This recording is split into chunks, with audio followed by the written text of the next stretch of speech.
Congrats to Brazil for fair and free and credible elections. How could you possibly know that moments after you have a tabulation?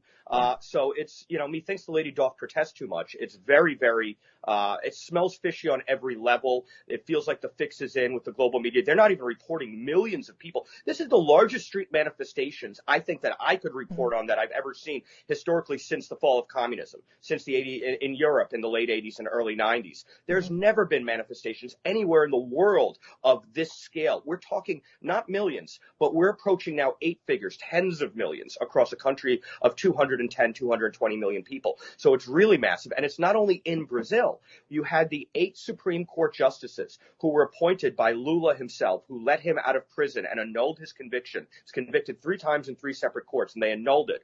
And to get him on the electoral battlefield so they can put this fix in. And they went to New York to speak about how they saved democracy with, get this, the incoming Lula cabinet ministers. And this was scheduled months ago at the Harvard Club on West 44th Street, Manhattan. So to get the space, they had to reserve it months ago, a forum about Brazilian democracy. And you had the 8 Supreme Court justices appointed by Lula in New York talking about how they saved Brazilian democracy. And guess what? People protested. People came out to 44th Street. The exiled journalists in the U.S. who've been censored, Alan Dos Santos, who has an Interpol red notice levied against him by Moraes, and Interpol's declined to prosecute it and to execute it. He came out and led with a bullhorn. And these guys had to have very, very deep security, these justices, to get in and out of the car.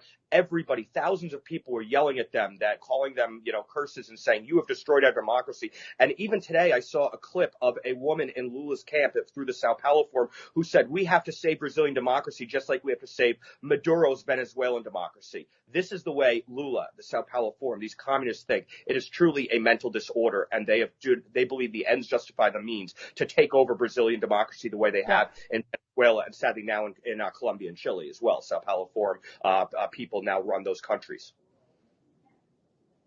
It's so sad to see, and Brazil is a lovely country. We will see if the voice of the people prevails, and keep an eye on this going forward. Thank you so much, Matthew Termon. Such a detailed picture of what we're not getting to hear much of in America. Thank you. My pleasure.